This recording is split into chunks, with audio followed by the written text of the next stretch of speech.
नमस्कार स्टूडेंट्स, स्वागत है आप सभी का आपके अपने YouTube चैनल मेरा घर मेरा स्कूल में। आज हम बात करेंगे हिंदी सब्जेक्ट की और हिंदी सब्जेक्ट में आज हम टॉप 50 क्वेश्चन आप लोगों के लिए लेकर आए हैं जो कि सभी प्रतियोगिता परीक्षा के लिए इम्पोर्टेंट है। सभी प्रतियोगिता परीक्षा में इन क्वेश्चनों को पूछा जाता है और हमने देखा है कि जितने भी कंपटीशन एग्जाम हुए सभी में इस प्रकार के क्वेश्चन पूछे जाते हैं। तो आइए फटाफट इन क्वेश्चनों को देख लेते हैं जो कि आपके लिए भी बहुत ज़्यादा इम्पोर्टेंट है। तो आज का जो पहला क्वेश्चन है वो शुरू करने से पहले हम आप लोगों को बताना चाहेंगे कि पूरा वीडियो जो है अंत तक देखना है, वीडियो को बिल्कुल स्किप नहीं करना है और वीडियो देखने के साथ वीडियो को लाइक एवं शेयर करना ना भूलें और चैनल सब्सक्राइब नहीं किया हो तो चैनल को ज़रूर सब्सक्राइब कीजिए। चलिए तो फटाफट बढ़ते हैं क्वेश्चनों की ओर। आज का जो पहला क्वेश्चन है वो है अपना घा का उच्चारण स्थान क्या है। घा का उच्चारण स्थान क्या है? मूर्धा, कंठ, तालु या फिर दंत। तो आपको बता दें घा का जो उच्चारण स्थान है ये है अपना कंठ, यानी कि दूसरा वाला जो ऑप्शन है वो अपना यहाँ पे राइट होगा। घा का जब उच्चारण करते हैं तो कंठ के द्वारा होता है, तो घा का उच्चारण जो स्थान है वो कंठ है। दूसरा वाला ऑप्शन यहाँ पे अपना सही होगा। अगला क्वेश्चन देखिए, यमुना शब्द में कौन सी संज्ञा है? ध्यान देना है, यमुना जो शब्द है उसमें कौन सी संज्ञा है? व्यक्तिवाचक, जातिवाचक, समूहवाचक या फिर द्रव्यवाचक संज्ञा। तो आपको बता दें यमुना एक नदी का नाम है जो कि व्यक्तिवाचक संज्ञा के अंतर्गत आता है। तो यहाँ पे ए वाला ऑप्शन जो है पहला वाला ये अपना सही होगा। चलिए अगला क्वेश्चन देखते हैं, ये वे सर्वनाम के किस रूप में प्रयोग होते हैं? अनिश्चयवाचक सर्वनाम में, निश्चयवाचक सर्वनाम में, संबंधवाचक सर्वनाम में या फिर प्रश्नवाचक सर्वनाम में। तो आपको बता दें ये वे सर्वनाम के किस रूप में प्रयोग होते हैं, तो ये है अपना निश्चयवाचक सर्वनाम में इनका प्रयोग होता है। ये मिस्टर शर्मा जी हैं या फिर वे द्वारकाधीश हैं, इस प्रकार से यदि किसी का परिचय करवाते हैं निश्चयवाचक सर्वनाम के अंतर्गत आता है। तो ये जो है अपना बी वाला ऑप्शन यानी कि दूसरा वाला ऑप्शन यहाँ पे अपना सही होगा। अगला क्वेश्चन देखिए, निम्नलिखित व्यंजनों में से कौन सा व्यंजन ऊष्म व्यंजन है? रा, वा, शा फिर गा। तो आपको बता दें कि ऊष्म व्यंजन के अंतर्गत जो आते हैं वो आते हैं अपने शा, शा, शा, हा, इस प्रकार के जो ये शब्द हैं ये ऊष्म व्यंजन के अंतर्गत आते हैं। तो यहाँ पे ऊष्म व्यंजन के जो शब्द है 4 शब्द होते हैं, शा, शा, शा और हा। तो यहाँ पे सा वाला जो ऑप्शन है ये अपना सही होगा। चलिए अगला क्वेश्चन देखिए, करण कारक का विभक्ति बोधक चिन्ह क्या है? करण कारक का विभक्ति बोधक चिन्ह क्या है? के लिए, के वास्ते, से या फिर के द्वारा, का, की, के। तो आपको बता दें करण कारक का जो विभक्ति बोधक चिन्ह है वो होता है से या फिर के द्वारा। तो सी वाला ऑप्शन जो यहाँ पे है अपना वो सही होगा। चलिए अगला देखिए, शब्दकोश में ज्ञ किस वर्ण के बाद आता है? शब्दकोश में यहाँ पे आपको बता दें कि वर्णमाला और हिंदी शब्दकोश दोनों अलग अलग होते हैं। तो हिंदी शब्दकोश के अनुसार ज्ञ वर्ण जो आता है वो किसके बाद आता है? तो ज्ञ वर्ण जो आता है वो जा के बाद आता है। तो डी वाला ऑप्शन जो है वो अपना यहाँ पे सही होगा। अगला देखिए, सुरेंद्र वीरेंद्र का मित्र है, वाक्य में कौन सा कारक है? ध्यान देना है, वाक्य में यहाँ पे जो का विभक्ति बोधक चिन्ह है इसका लोप हुआ है। तो सुरेंद्र वीरेंद्र का मित्र है, यहाँ पे जो है वीरेंद्र का मित्र है तो संबंध प्रतीत हो रहा है का, की, के, रारी, रे। तो यहाँ पे कर्ता कर्म अधिकरण संबंध देने की डी वाला ऑप्शन यहाँ पे अपना सही होगा, क्योंकि यहाँ पे संबंध बता रहा है का शब्द। तो यहाँ पे संबंध का शब्द जो संबंध बता रहा है उसका लोप हुआ है, तो संबंध कारक के अंतर्गत यह शब्द आएगा। अगला देखिए, ए और आई का उच्चारण स्थान क्या है? ए और आई का उच्चारण स्थान क्या है? कंठोस्थ, कंठतालु, तालु या फिर ओष्ठ। तो आपको बता दें ए और आई का जो उच्चारण स्थान है वो काय के अंतर्गत आएगा? वो आएगा आपका कंठ तालु के अंतर्गत। ए और आई का जो उच्चारण स्थान है कंठ तालु के अंतर्गत आएगा। तो दूसरा वाला ऑप्शन जो होगा वो अपना यहाँ पे सही होगा। जब ए और आई को लेते हैं तो कंठ और तालु के द्वारा इन जो स्वर हैं इनका उच्चारण होता है, तो कंठ प्लस तालु के द्वारा होता है। तो ये कंठ तालु इसका आंसर होगा, यानी कि दूसरा वाला ऑप्शन जो होगा वो अपना सही होगा। आगे देखिए, स्पर्श व्यंजन के प्रत्येक वर्ग का पहला, तीसरा, पांचवा व्यंजन क्या कहलाता है? ध्यान देना है, स्पर्श व्यंजन के प्रत्येक वर्ग का पहला, तीसरा, पांचवा व्यंजन क्या कहलाता है? महापुराण कहलाता है, अल्पप्राण कहलाता है, या फिर अंतस्थ कहलाता है, या ऊष्म कहलाता है? तो आपको यहाँ पे बता दें कि दूसरा, पहला, तीसरा और पांचवा व्यंजन, पहला, तीसरा और पांचवा व्यंजन क्या कहलाता है? अल्पप्राण कहलाता है। तो बी वाला ऑप्शन जो होगा वो अपना यहाँ पे सही होगा, बी वाला ऑप्शन यहाँ पे अपना सही निकलेगा। साथ ही में आपको बता दें कि दूसरा और चौथा यदि यहाँ पे पूछा जाए तो वह महापुराण के अंतर्गत आएगा। तो यहाँ पे अल्पप्राण है बी वाला ऑप्शन, क्योंकि पहला, तीसरा और पांचवा पूछा गया। अगला देखिए, यह घर आपका ही है, ध्यान देना है, यह घर आपका ही है। यहाँ पे निश्चय हो रहा है, ही आपका ही है मतलब आपके अलावा किसी का नहीं है।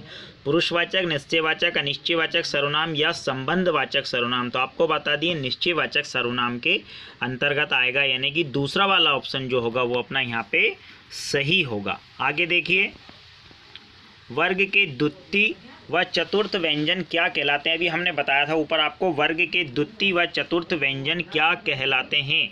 महाप्राण, अल्पप्राण, अंतस्थ या फिर ऊष्म? तो वो कहलाते हैं महाप्राण, यानी कि पहला वाला ऑप्शन जो होगा वो अपना यहाँ पे सही होगा। आगे देखिए, निम्नलिखित में से कौन सा शब्द संज्ञा है? क्रुद्ध है, क्रोध है, क्रोधी है या फिर क्रोधित है? आपको बता दें संज्ञा, किसी व्यक्ति या वस्तु के नाम को संज्ञा कहते हैं। तो यहाँ पे क्रोध है, ये संज्ञा के अंतर्गत आता है। किसी व्यक्ति, वस्तु या स्थान के नाम को संज्ञा कहा जाता है, तो क्रोध जो है वो संज्ञा के अंतर्गत आता है। तो दूसरा वाला ऑप्शन यहाँ पे जो होगा वो अपना सही होगा। आगे देखिए, हिंदी में मूल सर्वनामों की संख्या क्या है? हिंदी में मूल सर्वनामों की संख्या 11, 13, 16 या फिर 14? तो आपको बता दें कि हिंदी में मूल सर्वनामों की संख्या जो है वो 11 है, और व्यवहारिक आधार पर सर्वनामों की संख्या 6 होती है, लेकिन यहाँ पे मूल सर्वनामों की संख्या पूछा है। तो हिंदी में मूल सर्वनामों की संख्या जो होगी वो 11, यानी कि पहला वाला ऑप्शन जो होगा वो अपना सही होगा। अगला देखिए, संज्ञा की रूप रचना के 3 आधार हैं, कौन कौन से? लिंग, वचन, कारक या फिर तीनों? तो आपको बता दें संज्ञा की रूप रचना इन तीनों पर निर्भर करती है, लिंग, वचन और कारक पर। तो यहाँ पे डी वाला ऑप्शन जो होगा वो अपना सही होगा, डी वाला ऑप्शन यहाँ पे अपना सही होगा। आगे देखिए, जोंक शब्द में लिंग होगा, जोंक शब्द में कौन सा लिंग होगा? स्त्रीलिंग होगा, पुल्लिंग होगा, नपुंसकलिंग होगा या फिर अन्य लिंग होगा? तो जोंक शब्द जो है इसमें स्त्रीलिंग होगा, यानी कि पहला वाला ऑप्शन जो होगा वो अपना सही होगा। आगे देखिए, नेत्री शब्द का पुल्लिंग रूप है, नेत्र है, नेता है, नेतिन है या फिर नेताइन है? आपको बता दें अभिनेत्री जिस प्रकार से होता है, नेत्री शब्द का जो पुल्लिंग रूप होगा वो नेता होगा, अभिनेता, यानी कि यहाँ पे बी वाला ऑप्शन जो होगा वो अपना सही होगा। आगे देखिए, पुस्तक मेज पर रखी है, इस वाक्य में पर शब्द में कौन सा कारक है? अधिकरण, संबंध, अप्रदान या फिर सप्रदान? तो आपको यहाँ पे बता दें पुस्तक मेज पर रखी है, पर रखी है ना, अधिकरण कारक यहाँ पे प्रतीत हो रहा है। तो अपने को ए वाला जो ऑप्शन होगा वो यहाँ पे अपने को सही करना है, ए वाला ऑप्शन यहाँ पे सही होगा। और विभक्ति चिन्ह पर का यहाँ पे लोप हुआ है, तो अधिकरण कारक के अंतर्गत आता है में या पर। तो यहाँ पे ए वाला ऑप्शन जो होगा वो अपना सही होगा।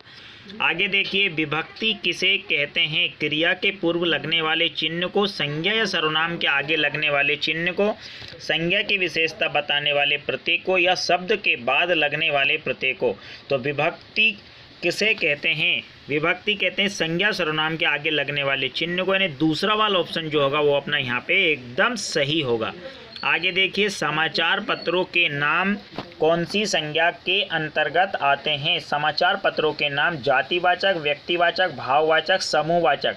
समाचार पत्रों के नाम जो आते हैं वो कौन सी संज्ञा के अंतर्गत आते हैं? तो वो आते हैं व्यक्तिवाचक संज्ञा के अंतर्गत आते हैं। यहाँ पे दूसरा वाला ऑप्शन जो होगा अपना स्टूडेंट, दूसरा वाला ऑप्शन यहाँ पे अपना बिल्कुल सही होगा। आगे देखिए,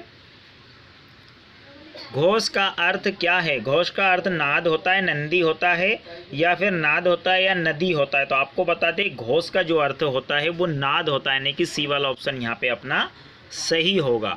तीसरा वाला ऑप्शन इस क्वेश्चन का बिल्कुल सही होगा। घोष यानी नाद होता है, नाद मतलब आवाज। आगे देखिए, अवयव से निर्मित भाववाचक संज्ञा है। अवयव से निर्मित भाववाचक संज्ञा है दूरी, अपनत्व, वीरता, पुरुषत्व। अवयव से निर्मित जो भाववाचक संज्ञा है, आपको बता दें कि दूर जो है, दूर से दूरी मिलकर बना हुआ है, दूर से दूरी बना है, दूर एक अवयव है, अवयव से निर्मित जो भाववाचक संज्ञा है वो दूरी है, यानी कि पहला वाला ऑप्शन यहाँ पे अपना सही होगा। आगे देखिए, हम दिल्ली जाएंगे इस वाक्य में कौन सा सर्वनाम है? उत्तम पुरुष, मध्यम पुरुष, अन्य पुरुष या फिर कोई नहीं?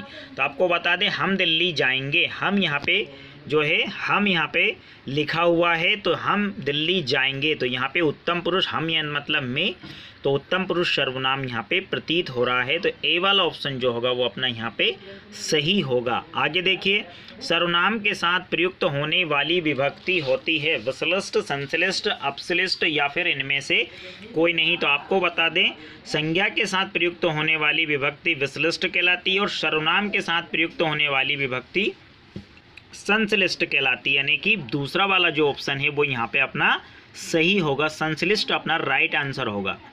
आगे देखिए, मैक्सिमम परीक्षा में इन क्वेश्चनों को पूछा गया है। हम सभी प्रतियोगिता परीक्षा में इस प्रकार के क्वेश्चन आते हैं, सभी इंपॉर्टेंट क्वेश्चनों को इस वीडियो में हमने समावेश किया गया है, तो आपको सभी क्वेश्चनों को ध्यान से देखना है कि किस प्रकार प्रतियोगिता परीक्षा में इन क्वेश्चनों को पूछा जाता है।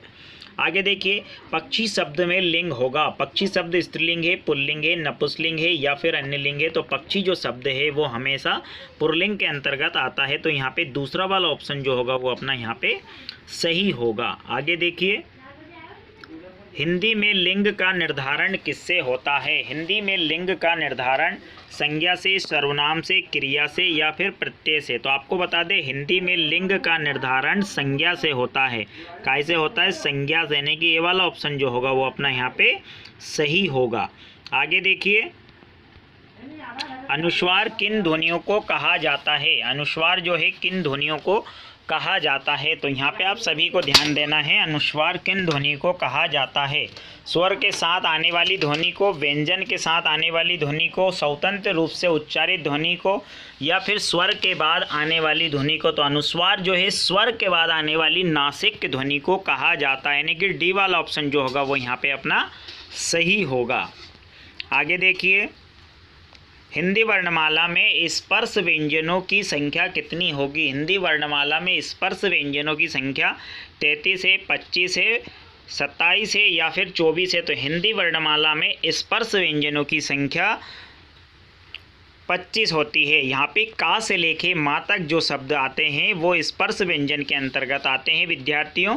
तो आपको यहाँ पे ध्यान देना है कि स्पर्श व्यंजनों की संख्या 25 होती है। दूसरा वाला ऑप्शन जो होगा वो अपना यहाँ पे सही होगा। आगे देखिए, अंतस्थ व्यंजनों की संख्या कितनी है? अंतस्थ व्यंजनों की संख्या 5 है, 4 है, 2 है या फिर 6 है?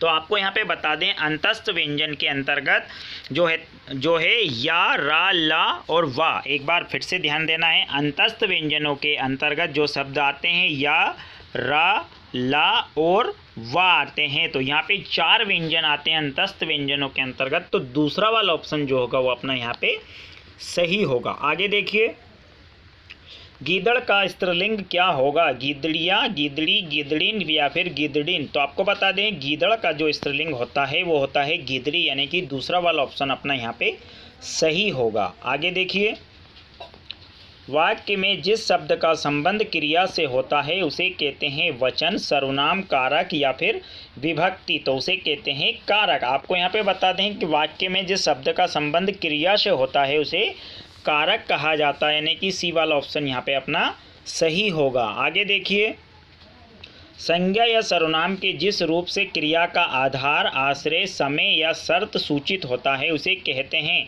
अधिकरण कारक, संबंध कारक, संप्रदान कारक या फिर अपादान कारक? तो उसे कहा जाता है आपका अधिकरण कारक, क्योंकि यहाँ पे संज्ञा सर्वनाम के रूप से क्रिया का आधार, आश्रय, समय या शर्त सूचित होता है, तो उसे कहते हैं, क्या कहते हैं? अधिकरण कारक, यानी कि पहला वाला ऑप्शन यहाँ पे अपना सही होगा। आगे देखिए, जिसकी लाठी उसकी भैंस इस वाक्य में कौन सा सर्वनाम है? संबंधवाचक सर्वनाम, प्रश्नवाचक सर्वनाम, निजवाचक सर्वनाम या फिर निश्चयवाचक सर्वनाम? तो जिसकी लाठी उसकी भैंस, यहाँ पे जो है संबंध प्रतीत हो रहा है। यहाँ पे जिसकी लाठी यानी लाठी का संबंध जिसकी है और भैंस का जो संबंध है वो उसकी बता रहा है, तो यहाँ पे संबंधवाचक जो सर्वनाम है ए वाला ऑप्शन यहाँ पे अपना सही होगा। आगे देखिए, रामायण शब्द में कौन सी संज्ञा है? रामायण शब्द में व्यक्तिवाचक, जातिवाचक, भाववाचक या फिर समूहवाचक?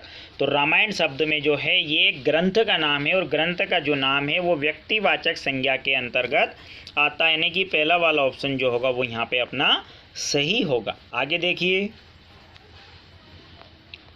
आयोग शब्द क्या है? आयोग शब्द द्रव्यवाचक है, भाववाचक, समूहवाचक या व्यक्तिवाचक? तो आपको बता दें, आयोग यानी कि एक मीटिंग, एक गठन होता है जिसमें एक से अधिक व्यक्ति रहते हैं, तो यहाँ पे समूहवाचक संज्ञा के अंतर्गत ये शब्द आएगा, यानी कि सी वाला ऑप्शन जो होगा वो अपना सही होगा। आगे देखिए, शा शा शा हा कौन से व्यंजन है? सा सा हा कौन से व्यंजन है? प्रकपी है, स्पर्शी है, संघर्षी है या स्पर्श संघर्षी है? तो आपको बता दें, सा सा हा ये जो है संघर्षी व्यंजन के अंतर्गत ये चारों शब्द आते हैं, तो सी वाला ऑप्शन यहाँ पे अपना सही होगा। आगे देखिए, जातिवाचक संज्ञा क्या है? लड़का है, सेना है, श्याम है या दुख है? तो जातिवाचक संज्ञा जो है, लड़का जो शब्द है वो संपूर्ण लड़के जाति को प्रतीत होता है, तो यहाँ पे ए वाला ऑप्शन यहाँ पे अपना सही होगा। लड़का शब्द जातिवाचक संज्ञा के अंतर्गत आएगा। आगे देखिए, उत्तम पुरुष, मध्यम पुरुष, अन्य पुरुष ये कौन से सर्वनाम के प्रकार हैं? निजवाचक, प्रश्नवाचक, निश्चयवाचक या फिर पुरुषवाचक? तो उत्तम पुरुष, मध्यम पुरुष, अन्य पुरुष ये तीनों जो है पुरुषवाचक सर्वनाम के प्रकार है, यानी कि चौथा ऑप्शन यहाँ पे अपना सही होगा। आगे देखिए, निम्नलिखित में से स्त्रीलिंग शब्द क्या है? चांदी, पीतल, लोहा, तांबा? तो आपको बता दें कि जो शब्द धातु हैं उनमें से चांदी शब्द जो है वो स्त्रीलिंग के अंतर्गत आता है। अपन दुकान पे लेने जाते हैं, चांदी ले ली हमने, इस प्रकार से बोलते हैं। चांदी ले लिया इस प्रकार से नहीं बोलते हैं। तो यहाँ पे चांदी जो शब्द है वो स्त्रीलिंग के अंतर्गत आएगा, यानी कि ये वाला ऑप्शन अपना यहाँ पे सही होगा। आगे देखिए, सुंदर शब्द का स्त्रीलिंग क्या होगा? सुंदरी शब्द का स्त्रीलिंग सौंदर्य, सौंदर्यता, सुंदरता या सौंदर्यीकरण? आपको बता दें, सुंदर शब्द का जो स्त्रीलिंग होता है वो होता है सौंदर्यता, यानी कि बी वाला ऑप्शन यहाँ पे अपना सही होगा।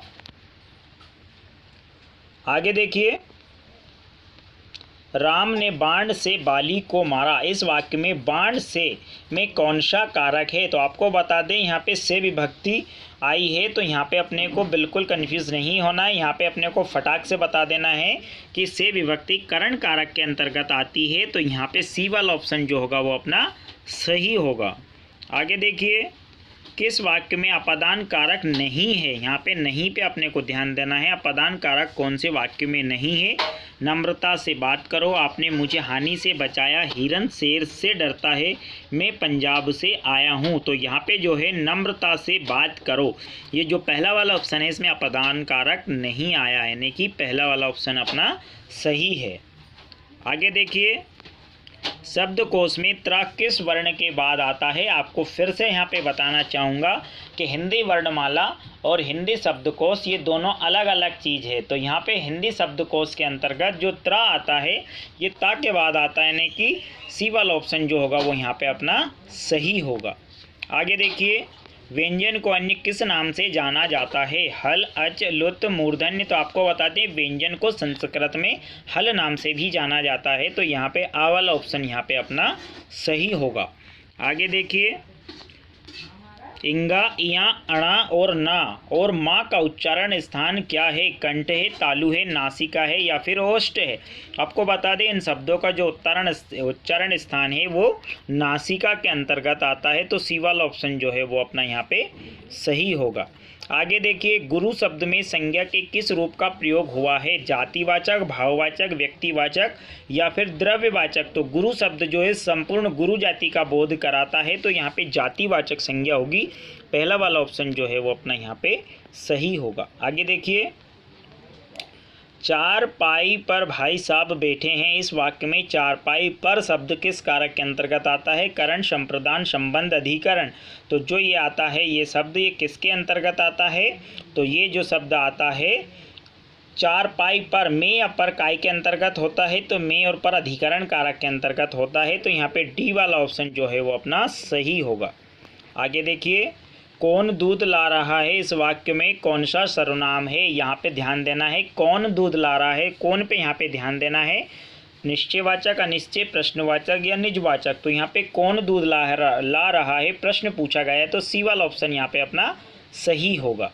प्रश्नवाचक सर्वनाम के अंतर्गत ये शब्द आते हैं, ये वाक्य आते हैं। चलिए आगे देखिए, स्थान के आधार पर बताइए कि मूर्धन्य व्यंजन कौन से हैं। मूर्धन्य व्यंजन कौन से हैं? गाघा, जाझा, डाढ़ा या फिर पाफा। तो आपको बता दें मूर्धन्य व्यंजन जो हैं वो होते हैं अपने डा और ढा, क्योंकि टा वाली लाइन के सभी शब्द मूर्धन्य व्यंजन के अंतर्गत आते हैं। तो यहाँ पे डा और ढा मूर्धन्य व्यंजन है, तो सी वाला ऑप्शन अपना यहाँ पे सही होगा। आगे देखिए, निम्न में से कौन द्विगुण व्यंजन का उदाहरण है? द्विगुण व्यंजन धाना, इंगा, अड़ा और अड़ा, अड़ा और ना, टा और पा। तो आपको बता दें द्विगुण व्यंजन के अंतर्गत जो ये हैं अड़ा और अड़ा, ये बा वाला ऑप्शन यहाँ पे द्विगुण व्यंजन के अंतर्गत आएगा। तो यहाँ पे दूसरा जो है ऑप्शन वो अपना यहाँ पे सही होगा। आगे देखिए, चलिए लिंग की दृष्टि से दही क्या है? स्त्रीलिंग है, पुल्लिंग है, नपुंसकलिंग है, उभयलिंग है। तो आपको बता दें लिंग की दृष्टि से जो दही शब्द है ये जो है पुल्लिंग के अंतर्गत आता है, यानी कि दूसरा वाला ऑप्शन जो है वो अपना यहाँ पे सही होगा। यहाँ पे सभी टॉप 50 क्वेश्चन आपके कंप्लीट होते हैं। आप सभी लोगों को वीडियो को ध्यान से देखने के साथ लाइक एवं शेयर जरूर करना है और साथ ही में बताना है कि आपको 50 में से कितने क्वेश्चन आपके सही हुए हैं। फटाफट कमेंट बॉक्स में आपको लिखकर बताना है कि 50 में से आज आपने कितने क्वेश्चन सही किए हैं। जल्दी ही नेक्स्ट वीडियो में मिलते हैं नए क्वेश्चन के साथ आपकी तैयारी के लिए। तब तक के लिए नमस्कार, धन्यवाद।